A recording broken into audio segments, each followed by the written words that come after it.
Hello! So, we're done na po tayo sa 5 chapter ng 2 Samuel. So, chapter 11 hanggang chapter 15.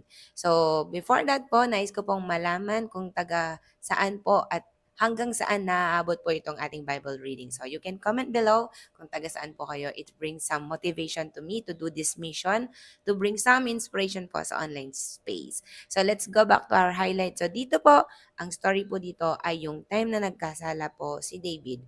So si David po ay nagpapahinga habang may labanan at nadungawan po niya si Bathsheba.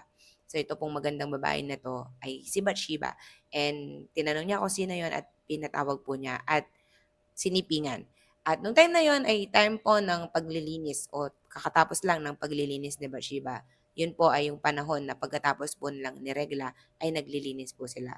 In short po, dahil po siya ay fertile, no, nagkaroon ng bunga itong pagsiping po ni David sa kanya. So, nag-report po siya kay David at ang nangyari po ay si David ay gumawa ng paraan para po pagtakpan yung ginawa po niyang pagsiping kay Bathsheba. Pinatawag po yung asawa ni Bathsheba na ang pangalan ay Urias. Isa po siyang sundalo o warrior po, no, nakasama po sa mga nakikipaglaban para sa kaharian ng Israel. So, in short po, pinatawag niya po ito para mapagtakpan yung nagawa niya at nais po niya na sipingan ni Urias itong si Bathsheba.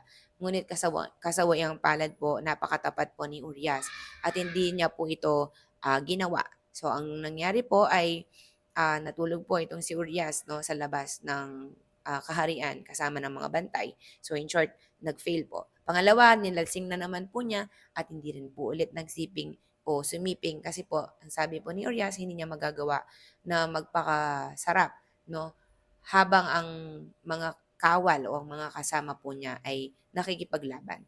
So, in short, napakatapat po nitong si Urias. So, gumawa po ng paraan si David. Remember this, kapag gumagawa ka ng kasalanan, you are making a loop, no? Loop, ibig sabihin po yun na tutuloy-tuloy. Kaya kapag nagkasala ka, kapatid, yun po ang nagiging effect, no? Nagtatakip ka na, gumagawa ka na ng paraan para hindi malaman. And remember, no, we cannot hide. Wala pong itatago sa Diyos. So, nangyari po, pinadala po ni Lord o ni David si Urias sa pamamagitan po ng pag-utos kay Joab na iharap po siya sa harapan na kung saan